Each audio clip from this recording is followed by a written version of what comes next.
Hi, everyone, and welcome to this talk on supercharging your creativity with VR. I'm Kelly Townley, and I'm the executive producer and product manager for Oculus Medium. I've spent my career in a bunch of different industries doing a wide variety of roles, from production to tech artist. And in my personal time, I'm always creating things. I'm just super passionate about it. And I'm also passionate about inspiring and encouraging other people to be creative, no matter what their output is or what their tool is. Hi, I'm Lily, and I'm a tools programmer, a character animator, and the product manager of Quill. So I've been around the games and creative tool industry for a long time, and my #1 favorite thing is building tools that help creative people be creative. So I remember many years ago when I got my first computer, and I was always carrying a sketchbook, always drawing, so the first thing I wanted to do was sit down in front of Microsoft Paint. And I sat there with my keyboard and my mouse, sort of meticulously coloring in pixel by pixel, and I thought it was the best thing ever. Fast forward to many years later, when I got my first tablet interface, and it was, as you can imagine, a revelation. Suddenly, my sketching skills transferred over. Suddenly, I could use my hand in this really natural way, and my work got so much better, and I had so much more fun. So I have been on almost exactly this same journey lately with 3D modeling and VR. So I've spent countless hours in front of Maya, meticulously sculpting polygons, and again, having a great time doing it. It's all I wanted to do. But the first time I put on a VR headset and tried modeling a 3D thing in stereo, in 3D, it was mind-blowing, because as soon as you try it, what you realize is just how hard it is to understand a 3D world through a 2D interface. So you get into VR for the first time, and it's like this weight has been lifted. Suddenly things that were complicated seem easy. Suddenly everything's just natural, and your ideas just come into being without all these weird layers of software interface. And it's a wonderful, liberating feeling. And now that I've tried it, I never want to work another way. So like Lily, I learned Maya many, many years ago when I was transitioning from a non-technical to a technical role at Pixar. And to say that teaching myself Maya was incredibly frustrating is a huge understatement. But I made it out on the other side, and the entire experience actually led me to be a huge advocate for art tools that are really approachable. We need to really remove as many barriers as possible between a person's creative idea and their creative output. So, of course, Lily and I think that Quill and Medium are pretty amazing art tools, but there's a lot of things that we get for free by being a VR art tool. VR has this tactile, intuitive use of your natural physical gestures that you just don't get with a 2D screen. It's a much more approachable way of working, like Lily said, and these are the types of tools that we were dreaming about all those years ago, struggling with Maya. So another thing that you get for free with VR is this ability to enter flow state. As an artist, there's really nothing more transcendent or exciting as entering flow state. And you can really imagine how VR can help with that. You put on your Rift, the physical world with all of its distractions completely disappear, and you're there in the same space with your art, creating. So today we're going to look at Medium and Quill art, but all of the points that we're making actually apply to all art tools, all VR art tools. And before we get into the art, let's actually do a quick recap on what Medium and Quill are. So Medium is a sculpting and modeling tool for VR. You can manipulate digital clay and easily create volumetric organic shapes using those gestures that you get for free with VR. There's no more pushing and pulling with your tablet and your mouse looking at a 2D surface. It's really like sculpting with real clay. But sometimes you need hard surface details and precise details, and we have a set of tools for that as well. And because Medium exports watertight meshes, you can use your model in all sorts of creative projects. And we specifically designed it to be really general purpose. So it doesn't really matter what your background is or what you're trying to create or where it's going to go after you're done with it in Medium. You should be able to get in there and make something. So Quill has a really different interface angle than Medium. We go for VR painting. So in a traditional workflow, people who are 3D modelers and people who are 2D artists have very different educations and work in a very different way. But through the magic of VR, we found a way to transfer those 2D drawing skills over into being able to create 3D stuff. So if you can sit in front of a piece of paper and you can draw yourself a picture, you can now actually make a full immersive environment.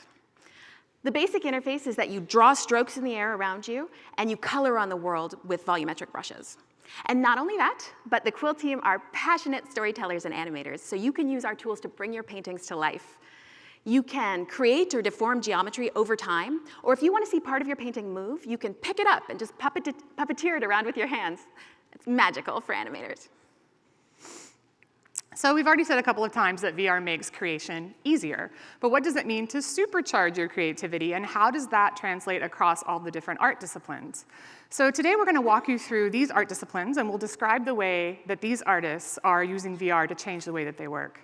3D modeler, concept and environment art, story artists, 2D illustrators, animators, and immersive filmmakers. We want you to leave this talk as believers in the legitimate revolution of a time that we're in for creating digital art. If you haven't created it inside of VR, you have to try it. That's what the main takeaway is. So let's start with 3D modeling. I think for probably everybody who's ever used VR or even knows anything about 3D, creating 3D inside of 3D is probably the most obvious way to do it. But more concretely, what do you actually get by making 3D assets inside of VR? There's a couple of kind of easy, free things that you get with VR.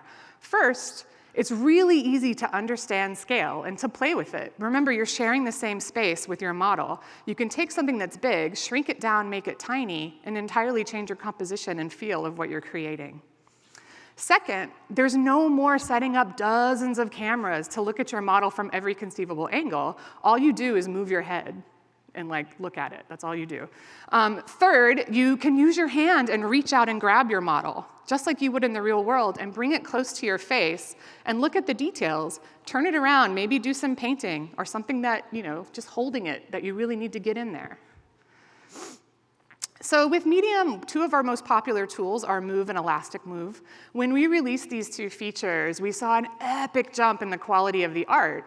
And it's because these tools allow physically based sculpting of a virtual elastic material. You just reach out and grab and move the part of the mesh that you want to change.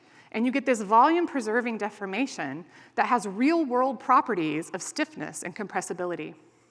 So how many polys can you make? You're really only limited by your machine specs, and as GPUs get bigger and we continue to improve Medium, we've seen artists create scenes that have upwards of 30 million triangles, which is pretty impressive. So with that, let's actually look at some art created in VR. This first set is completed entirely in VR and with Medium, and they are by Raz Mavlion and Geo Nakpil. And you can see that they've kind of replicated that classic sculpt studio with a really simple light setup and a gray-colored scale, no paint or materials. So you can keep your work grayscale, or we also have paint and materials in Medium, so you could finalize your look and then export your texture with normal maps. You can get as detailed or as simple as you want. Again, this is all Medium, and these are all by Raz Mavlion. The two on the right are really cool to look at because you can see that he can go crazy with details if he wants to. It really depends on the type of style that he's looking for. So again, because we made Medium general purpose, you can really exploit any kind of style that you're going for. This is another one by Raz, done completely in Medium, using this unique line art style. So you can do everything in Medium, like I just showed you, but I wanted to show you a few kind of side-by-side renders and how Medium is kind of fitting into a larger pipeline. So this is another piece by Raz, taken his Medium model into an external tool for additional shading, lighting, and rendering. So here he used, on the left, you see his Medium render, and on the right, we have what you see from Substance Painter. So this is a piece called Squiddles by artist Christopher Murphy. On the left, you see his Medium render, and on the right, he took it into Blender for his shading and lighting and final renders. Here's a piece called Terabyte by Henry Schutz. He used Keyshot for his final look and feel. And here's another one by Raz. And I like this one in particular because actually either sculpt could be considered final. It really depends on the art style that you're trying to achieve. And the one on the left has this awesome kind of claymation vibe, and then the one on the right has pretty detailed skin work. And I think he used Substance Painter for this one as well. So Quill is actually very similar in that you can take what you've created and export it to external tools and explore a whole bunch of different types of styles. Let's take a look. So as I mentioned before, we really wanted to bring a painterly quality to CG using Quill. And one of the ways we do that is by using exclusively unlit shaders. So every bit of light and shadow, every bit of color in a Quill painting is put there by an artist. And one of the things you get with that is this unprecedented control over exactly how your thing's gonna look, and also the sort of cartoon style like you see on the left here. So this left render is a hummingbird in Quill, but just because it's got these beautiful flat colors and this lovely cartoon style doesn't mean it's not legitimate 3D geometry. So what you see on the right is that same model exported and then taken externally for lighting, shading, rendering. You get a different, really cool, unique look. I love this group because they all really highlight the beautiful naturalism that you get out of VR. So in every one of these, you can really see the hand of the artist at work. And if you were working in a traditional workflow, if you were trying to achieve this in Maya, you would be working so hard to get that sort of humanity. But coming out of VR, when all these things are just created using your own artist's hand in the air, suddenly this just flows really naturally and you get these really satisfying human results. And here's another group, just using exactly the same process. So these are all created in Quill, exported, rendered externally, and you can see a little bit of range. So on the right, we have something more architectural, the city. So you can get like kind of a more hard-lined look, or in the middle, we have the spider for a little bit more photoreal, and then we go back to kind of a cute stop-motion-y feel for the guy on the left. So because Medium exports watertight meshes, we've seen a huge surge in people using it for physical prototypes and productizing things, productizing their digital art. Because I'm an avid maker in my spare time, this is one of my favorite Medium things to share because the art takes this incredible journey from your brain to virtual reality and then to reality, which is just bonkers. So here are a few that I wanted to share with you that were created in Medium. Let's take a look at the closer process. So this is by Keith Talbot, and it's called Green One. And on the far left, you'll see his Medium render. He designed everything in Medium. Then you'll see a process photo of him 3D printing it. Then he's cleaned and primed the print. And then on the far right, you'll see final look and paint. And here's another one by Keith called Deep One. Same thing here. On the far left, you'll see his Medium design and final sculpt. Kind of some process photos in the middle of assembly and priming. And then on the far right, his final paint. I love this because Keith is a digital artist, but this is where he's taken his digital art and made it a physical form. And he actually takes this to collectible shows and conferences, which is so awesome. So this is one of the first functional things that we saw created in Medium, which was just blew all of our minds. And it's a functioning bottle opener. And it's by artist Dylan Sisson, I think, who is in this room right now. This is really exciting for us because what he did is he designed it in Medium, 3D printed it, and kind of iterated on it until he got something that was working. And then he had it 3D printed in steel, so it actually does open a bottle. I've seen it open a bottle. And he's also experimenting with things like 3D wax printing so that he can cast other materials like brass.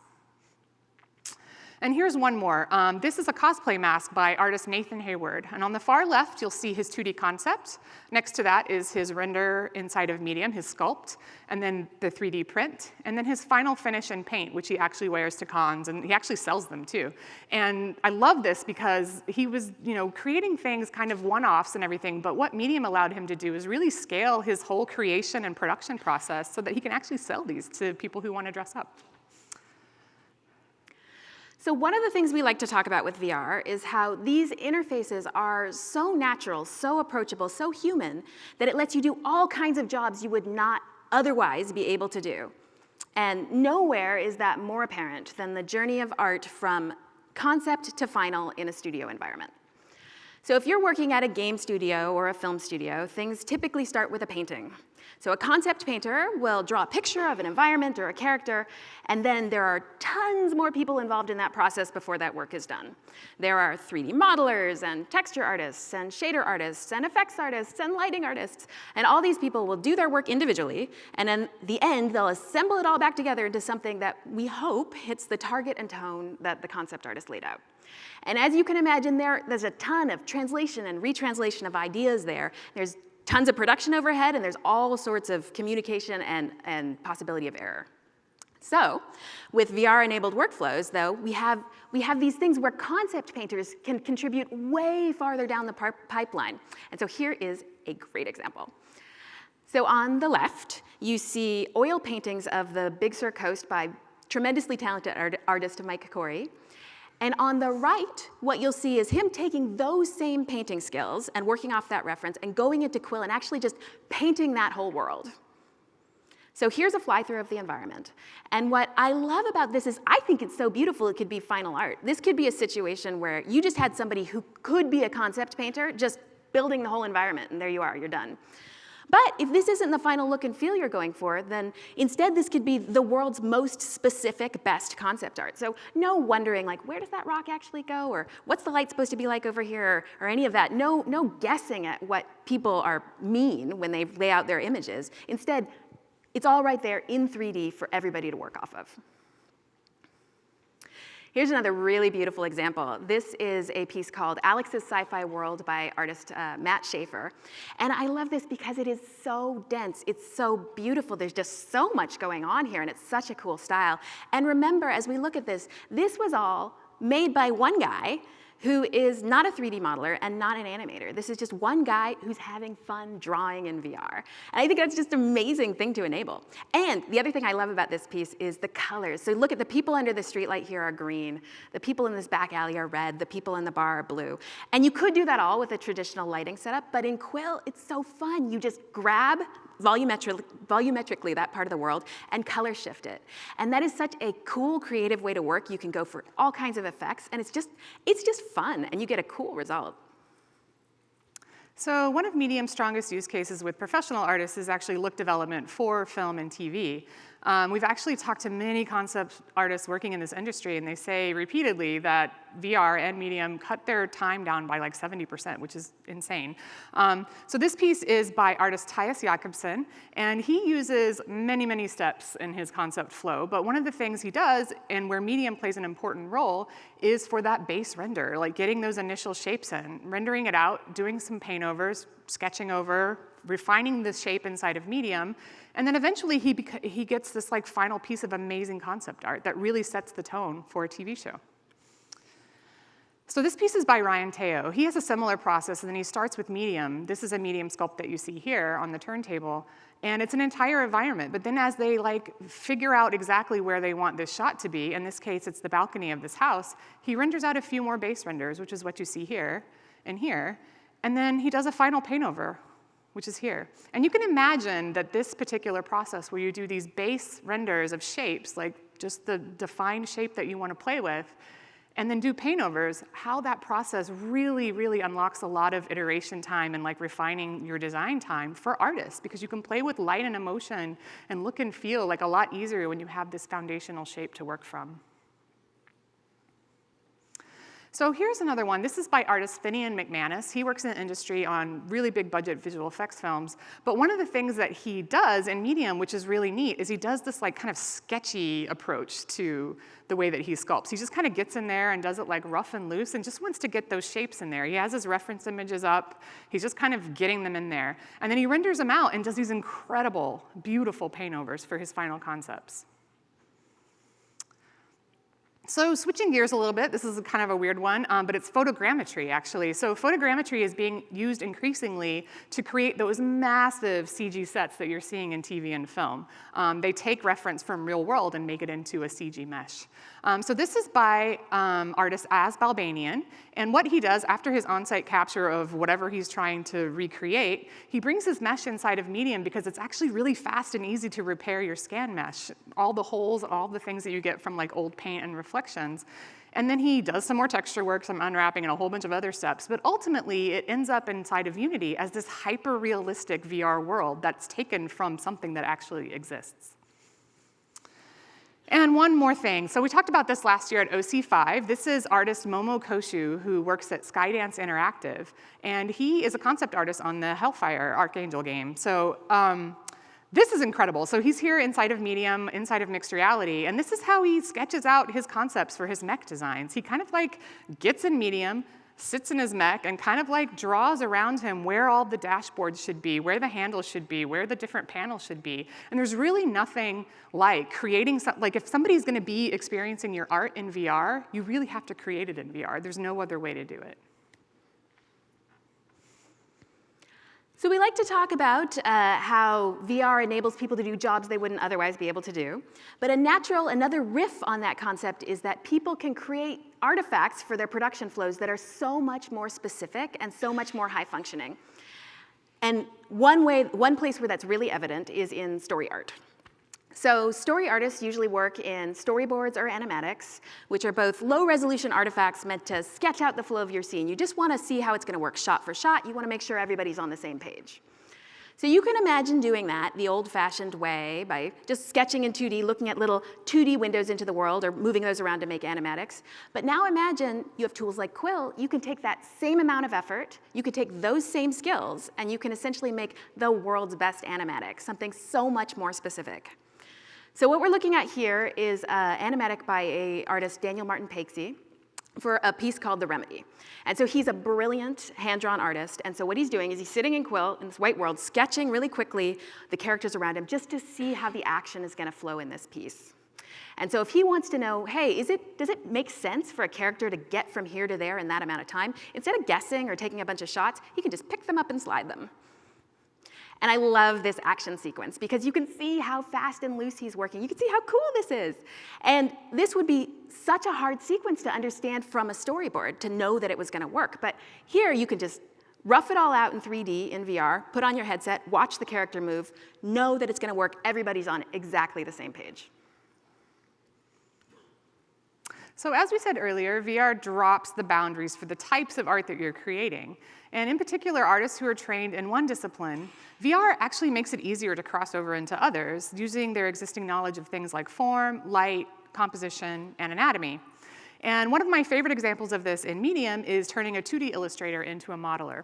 So this is a set of concepts by artists Raz Mavlion, and he started in 2D. He's a classically trained 2D and animator, but he started in 2D like he normally would, but instead of handing off his 2D concept to be reinterpreted by a 3D modeler, he actually brought it into Medium, and working with the director of the piece, like refined the designs directly inside of Medium, and it made that entire concepting process much quicker.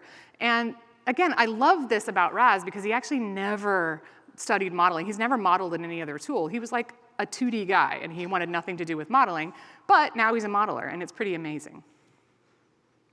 Another different way I like to talk about a VR assist on a 2D output is just in drawing, just in perspective and framing. Because if you're the kind of person who's taken an art class, likes to draw, you've probably spent a lot of time thinking about perspective and studying really hard how to get things into the page looking good and solid and not twisted. And hands are a great example of this. I have sketchbooks and sketchbooks and sketchbooks full of hands, hands from this angle, hands from that angle, because they're so expressive in such a complicated shape. It's like so hard to get right. But here's my workflow now. Like if I have a shape and I know it in my head, I can go into VR, sketch out that shape really quickly, pose it against the camera, take a screenshot, take a picture of that, and then if that's the look I'm going for, great, that's final art. But if not, it's like the world's best reference. It's like the world's best drawing mannequin. So you can just pose it and then go from there.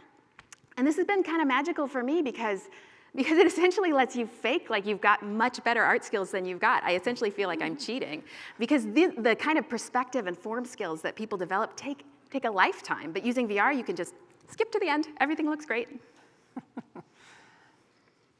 And oh, I love this group. Okay, so these are all in Quill renders. And the thing I love about this, none of these, if I were just coming from the outside, I would not guess that these were CG models. But this is all 3D geometry painted in Quill. And I think any one of these would be a beautiful illustration for a book or a poster. This is actually how I do 2D work now as well. And the awesome thing is that just because they're beautiful stills doesn't mean all the information isn't there. They're all fully fledged 3D environments. So if you want to move that tree or reshoot the character a little, in 2D, this is like this big process. In 3D, you can just kind of grab it, move it around, reframe your shot a little bit. Everything is there to work with, and it gives you things that are both painterly, but this high intensity workflow that just makes things so easy to do. Yes, animators. So animation is something the Quill team is super excited about. We love animators, and VR has so much to offer in the field of animation. So let's start at the beginning with posing. So strong posing is the bedrock of character animation, and it's what most character animators are thinking about most of the time. They're always working in stick figures. They're always thinking about lines of motion through the body and lines of action. You're trying to get these clean silhouettes and these nice, clear poses. And I can't tell you how many times I've had an idea for a shot in mind. I've sat in front of Maya, I've posed my rig, got it just right, and then look at it from another angle and you're like, ah, crap, it's off balance. And like, gotta do it all again. But remember, now we're working in VR. Suddenly you can see everything in stereo. So all that kind of worrying about balance, worrying about the smoothness of the spine, all these things you kind of struggle to understand with a traditional workflow. In VR, it's kind of so obvious you don't even think about it. It's just natural. You can just see if a character's off balance. You don't need to work at it. And then if you have a pose you really like and you want to decide whether you should push it a little more, you can take that character, scale it up next to you, stand next to it, pose like it, feel how it feels, see what it's really like, decide if you want to push it a little more. That gives you this beautiful, visceral understanding of what's going on, which just makes everything so much easier. And puppeteering. So here's another classic animator experience. You have an idea in your mind for how you want motion to go. You say to yourself, I've got a ball and I want it to bounce like this, like bounce, bounce, bounce, bounce, bounce, bounce, bounce. And then you take that shot and you go into Maya or wherever, you sit in front of a curve editor and you spend an unfulfilling hour trying to like wiggle curves around and tangents until you have it right. By the end of it, you probably lost your love for what you were doing. You sort of forgot what's going on. But now imagine you're working in VR, you essentially have motion capture points attached to each of your hands. So now, instead of trying to guess how things move and translate that into curves, instead you can just move your hands and record that motion. So what we're seeing on the screen here are examples of the Quill grab tool. So if you want to do character animation, if you have an idea for how you want a character to move, you can just pick it up with your hand, move it around, and record that motion. And that is such an incredible way to work. It's so, so, so much easier than trying to go through spaghetti curves. And one more, let's talk about the complicated stuff. Let's talk about dynamics and lights and all that jazz. So here we have a very complicated shot. We've got particles, we've got fabric flapping around on his robe, we've got dynamic lights under his feet, we've got character animation going on. This, in a traditional workflow, would be all kinds of different things going on, all kinds of different editors you'd have to use to like make this happen. But again, in Quill, if you know in your mind how you want those particles to move, you can just draw it with your hand. You're like, this is how the particles go. If you know how you want the light to flicker underneath his feet, just paint it over time. If you know how you want his robe to move, just paint that. It all just flows so naturally. You don't have to translate into all these weird languages. It's all just there for you. And let's talk about bringing that all together into a short film. So most character animators I know have a short film in their heart. They love the craft and they have a story they want to tell. But all the stuff you need to do to get a short film made, the rigging and the character art and the environment art and the everything, it's really daunting. There is so much that you need to get done. And what I love about Quill is these accelerated production workflows mean that teams that never would have been able to do something at that scale can suddenly get their ideas out there. So what we're seeing here is a clip from a team that wanted to make a music video. And they went into Quill. They did all their character art, all their environment art, all their animations in Quill. But then they wanted camera angles, so they exported all that to an external tool, shot it with cameras, and then cut it up in a video editor and went from there. And speaking of exporting, let's talk about just exporting animations from Quill. So imagine that you're doing a game jam, and you're working really fast. You're trying to get your thing out the door by the end of the day. You do not want to make a rig. You do not want to sit in front of a curve editor and try to figure out how all your character animations go. Here's a much better workflow. Go into Quill, quickly sketch out your character, puppeteer it around a little, export it, take that character loop, bring it into Unity, Unreal, whatever you're into, and suddenly you've got your character animations going. That is so much faster. That is mind-blowingly faster than any other kind of workflow out there. So you can't animate in Medium because it's an asset creator, but you can build your own models in Medium and take them out, export them, and animate them in some other tool. maybe like Quill. So we have illustrators as modelers, and now we have animators as modelers. Like everybody is just like crossing boundaries everywhere, and it's great. So here we have our beefcake muscle dude again. His name is Chad, in case you were wondering. But I showed you how Raz went from concept to final 3D asset inside of Medium. And after we got to that point, we exported the mesh for all sorts of additional work like retopologizing, rigging, animation, physics, and all of that good stuff. You'll see a lot more of this, of Chad in just a few minutes. And now for the big one, Immersive Filmmaker. So this is probably my favorite overall because it is the creative frontier. Because if you think about it, we all know what a 2D image is, and we all know what a 3D model is, and we all know what a film is, but we are still figuring out what an immersive piece of media is. Like, what does it mean to have something that is made for VR, that can only be viewed in VR? And it's such a cool space, and it's the frontier. People are trying all kinds of cool stuff, and I love all the creative ideas out there. So I want to show you a couple of just totally different takes people have on what this could mean. So first, we'll look at a piece called The Remedy. So this is by Daniel Martin Pakesy, and we saw its animatic a little while back. This is a clip from the final piece. And so the concept here is, what if immersive experience means VR comic books? So the things you see here that look like camera shots, you sit still and the world cuts around you. And when you want to go to the next story beat, you hit a button to advance. So maybe that's what it means to be inside an immersive piece of media. Or here we have a completely different take. This is a piece called Day of the Dead by artist Samantha Luck. And the idea here is, what if immersive media is more like a theme park ride? And so she created this incredible, vibrant environment. It's just so fun and energetic to be in. And riding through this space, being in that space, that's what immersive media means here to her. Here's another one, again, totally different. This is The Last Oasis by Goro Fujita.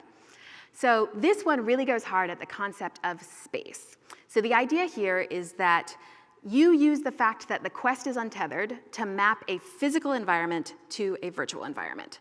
So here we've created a virtual environment, put on your quest, then walk around and explore that fake space, that virtual space, with your real body. And as you move through the space, you kind of discover the story held within it. One more from me. This is 4 Stories by artist Nick Glad. Again, totally, I just love how different these are. This one, the idea here is that it's a virtual apartment building. And so there are 4 stories in this apartment building, and there are different things going on each one of them, and there are characters that flow between them. So if I watch it from one angle, I see a different thing from another angle. If I co-watch it with somebody, they see a different thing from me. And that's amazing. This is really, truly an experience you have to be there for. You cannot export this. So here, now we have a giant pile of those muscly, oiled-up dudes, and these are actually from a finished VR piece called Beachbody Bros. And this was a partnership between the Medium team and the VR director, Tyler Hurd, which probably all of you have heard of Tyler Hurd. Anyway, his pieces are Butts and Chocolate and Chorus and Old Friend, really fantastic stuff. So in this experience, you begin as a puny little wimp with tiny little muscles, and these muscly guys are super nice and encouraging, and you get increasingly heavier weights, and you work through it, and at the end, you're the muscly specimen that you see at the top there. It's kind of like 80s Venice Beach ridiculousness, so let's watch the trailer.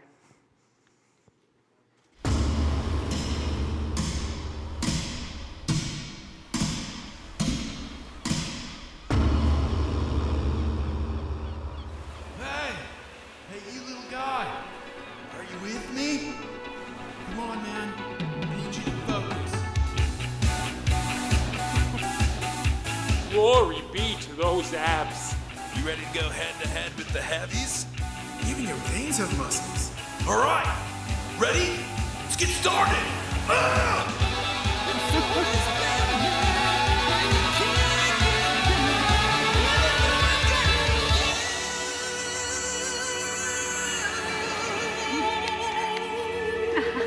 So those of you who know Tyler's work know this is kind of like totally his jam, this kind of like weird, crazy, awesome stuff. But he got an assist from Medium this time, and we really wanted to work with him to kind of like, figure out what our export pipeline could be and how we can improve that on Medium.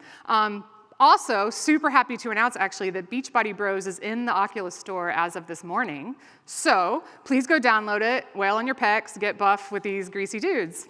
Thank you for joining us today and letting us share our totally fanatical enthusiasm for creating in VR. We hope that you feel inspired and saw something that is really interesting, and we encourage you to check out our communities. They're actually really welcoming and very active. Almost all of the art that you saw today is actually from our community of artists, which is pretty exciting. So yeah, get out there and create. We hope to see you there.